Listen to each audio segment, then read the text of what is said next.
Okay. So the next problem for differentiation is to differentiate the function x to the power of 10 into 2x square plus 5.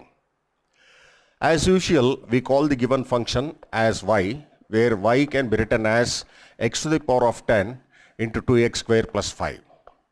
Now observing this problem, we find that there are two functions here. This is the first function u, which is x to the power of 10, and the second function is v. So this is of the form y is equal to uv, where both u and v are functions of x. How do you say that both u and v are functions of x? Of course, if you look at u, it is x to the power of 10, it contains x, and v, 2x square plus 5, it also contains x. So we say that u is f of x and v is g of x. So both u and v are functions of x, and if both u and v are functions of x, then only we can use product rule. And what is product rule?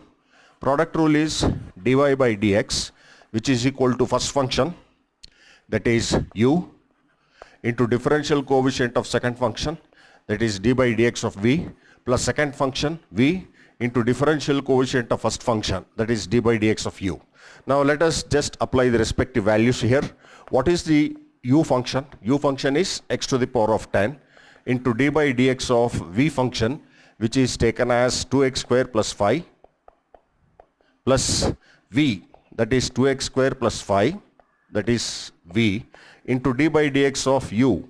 And what is u? X to the power of 10. Now let's differentiate. Now x to the power of 10 is without any differential sign. See, 2x square plus 5 is under a differential sign, so you have to differentiate. But nothing to be done for this x to the power of 10, just write it as it is.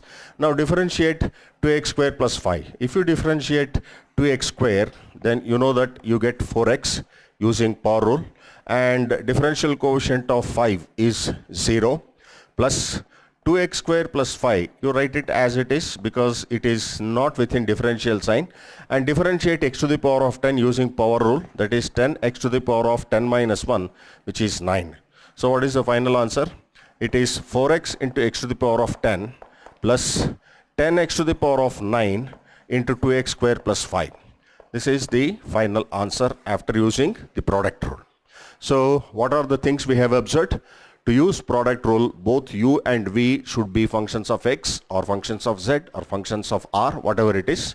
And product rule is first function into differential coefficient of second function plus second function into differential coefficient of first function.